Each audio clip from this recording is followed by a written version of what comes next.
అందించడానికి తెలకపల్లి రవి గారు సీనియర్ సంపాదకులు మనతో ఉన్నారు. నమస్తే రవి గారు. నమస్తే అండి. Sir big development sir after results ఈరోజు ఇద్దరు వైసీపీ రాజ్యసభ సభ్యులు రిజైన్ చేశారు, పార్టీకి రిజైన్ చేశారు, తమ పదవులకు కూడా రిజైన్ చేశారు. మోపిదేవి వెంకటరామన్ అయితే ఆల్రెడీ చెప్పేశారు మేము టీడీపీలోకి వెళ్ళబోతూ ఉన్నాము అని చెప్పేసి దానికి గల కారణాలను కూడా ఆయన చెప్పారు. సో ఇది అంటే మేము గేట్స్ ఓపెన్ చేస్తే వైసీపీ ఖాళీ అని చెప్పి గతంలో మంత్రులు కూడా చాలామంది కామెంట్ చేసిన నేపథ్యంలో ఇది ఎంతవరకు వైఎస్ఆర్ కాంగ్రెస్ పార్టీకి నష్టము, వైసీపీ ఇక ఖాళీ అవుతుందా? చాలామంది చెప్తున్నారు ఇది పతనం వైసీపీకి అన్నట్టుగా.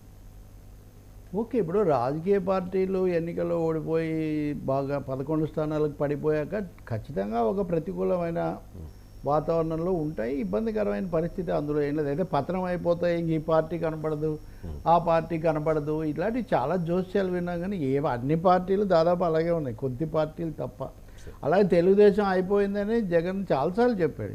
చంద్రబాబు నాయుడు ఇదే అయిపోయింది దశ అని జరగలేదు కదా. కాబట్టి ఒకటైతే నిజం, రాజ్యసభలో తమకు ఉన్న 11 మంది సభ్యులు తమకు పెద్ద పెట్టని కోటగా ఉంటారన్న వైసీపీ ఆశలు అయితే కూలిపోయాయి, అందులో సందేహం ఏం లేదు. రెండవది ఇప్పుడు రాజీనామా చేసింది ఇద్దరే అయినప్పటికీ ఇంకా చాలామంది రాజీనామా చేస్తారు, మిగిలిన వాళ్ళు కూడా వెళ్ళిపోతారు, ఒకరో ఇద్దరు మిగులుతారు లాంటి జోస్యాలున్నాయి. అవి మరింత ఆందోళనకరమైనవి.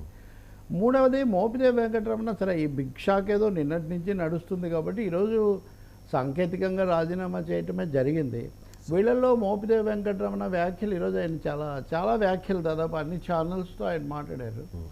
వాటన్నిటిలో కూడా ఆయన చేసిన వ్యాఖ్యలు చూస్తే మాత్రం కొంచెం ఆసక్తికరంగా ఉన్నాయి. మనం కూడా నిన్న దాని గురించి మాట్లాడాం. కాబట్టి ఆయన చెప్పేది ఏంటంటే ప్రధానంగా ఆయన మీడియాలో వచ్చిన వ్యాఖ్యల మీద కూడా కొంత అభ్యంతరం పెడుతున్నారు. ఏమని అంటే ఎన్నికల్లో ఓడిపోయినా ఎమ్మెల్సీ పదవి ఇచ్చి మరీ మంత్రిని చేశాడు జగన్ అనేది ఇదేమి నా మీద చూపించినటువంటి ప్రత్యేకమైన దయో అభిమానమో కాదు, నేను ఆయన కోసం చేసింది అంతకంటే కూడా చాలా ఎక్కువ.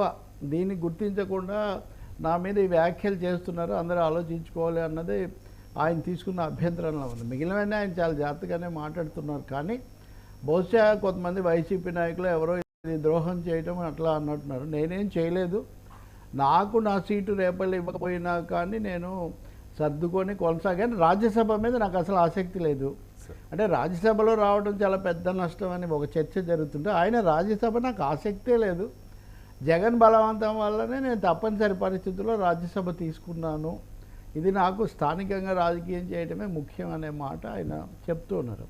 కానీ ఒకందుకైతే ఆయన మెచ్చుకోవాలి, ఆయన మాట్లాడిన చూస్తే ఈరోజు అందరితో ఆయన బాధ్యతగా చెప్పడంతో పాటు జగన్ ఢిల్లీకి వచ్చినప్పుడంతా కూడా మిమ్మల్ని అవమానించారు లేదా కేసుల కోసం వచ్చేవాళ్ళు అంటే దాన్ని ఆయన తోసిపుచ్చాడు. ఆయన సమస్యల మీద వచ్చేవాళ్ళు, మేము రాజ్యసభ సభ్యులుగా సహకరించేవాళ్ళం తప్ప ఆయన ఎప్పుడూ కేసుల కోసమే వచ్చేవాళ్ళు అన్నది కూడా నిజం కాదు అని. అంటే ఆయనకంటూ ఒక రాజకీయమైన వ్యక్తిత్వం, ఒక నేపథ్యం ఉంది తనకు. నేనేదో ఇప్పుడు మారిపోయాను కాబట్టి వెంటనే ఇష్టానుసారం కామెంట్స్ చేయదలుచుకోలేదు అనే ఒక మెసేజ్ ఇవ్వడానికి ప్రయత్నించినట్టుగా ఉన్నారు. ఇంకా మూడోది తెలుగుదేశంలోకి మారుతాననే విషయంలో ఇంకేమీ దాపరికం కూడా పెట్టుకోలేదు. సో ఆయన కామెంట్స్ కొంతవరకు ఈ రోజున మనం రాజకీయవేత్తల దగ్గర చూసే చాలామంది కంటే కొంచెం సూటిగాను స్పష్టంగా ఉన్నాయని మనం చెప్పొచ్చు. అయితే రాజకీయ పార్టీలు ఎందుకు మారుతారు? ఒక మాట ముఖ్యంగా గుర్తించాలి రవి, ఇప్పుడు ఆయన పదవికి రాజీనామా చేశారు. ఈయన బీద మస్తాన్ రావు అయినా పదవులకు రాజీనామా చేసిన తర్వాత వాళ్ళని ఎవరు ఏమీ అనే అవకాశం ఏమి ఉండదు. ఎందుకంటే ఒక పార్టీ వల్ల వచ్చిన పదవికి రాజీనామా చేసి ఆ పార్టీ కూడా రాజీనామా చేశారనుకోండి, అది ఇంక వాళ్ళు స్వేచ్ఛాజీవులు కదా. ఆ పార్టీకి ఏదో తప్పు చేయటం ఇంకొకటి అనడానికి ఉండేటటువంటి అవకాశం ఏమీ లేదు. అదే మస్తాన్ కూడా. అయితే ఈయనేమో కాంగ్రెస్ నేపథ్యం నుంచి కొనసాగారు, ఎవరు మోపిదేవి మౌలికంగా రాజశేఖర రెడ్డితో ఉండి జగన్ కేసులో ఇప్పుడు తెలుగుదేశం చాలా తీవ్రంగా వ్యతిరేకించిన వ్యాన్ పిక్ దానికి సూత్రధారి ఈయనే, సంతకాలు ఇవన్నీ జరిగింది, అవన్నీ ఉన్నాయి. కాబట్టి ఇప్పుడు వ్యాన్ పిక్ దాంట్లో ఉండి జైల్లో కూడా ఉన్న కొద్ది మందే, నిజానికి జగన్ కేసుల్లో ఉన్న మంత్రులు అందరూ వెళ్ళాలి, అలా వెళ్ళిన కొద్ది మందిలో ఈయన ఒకరు.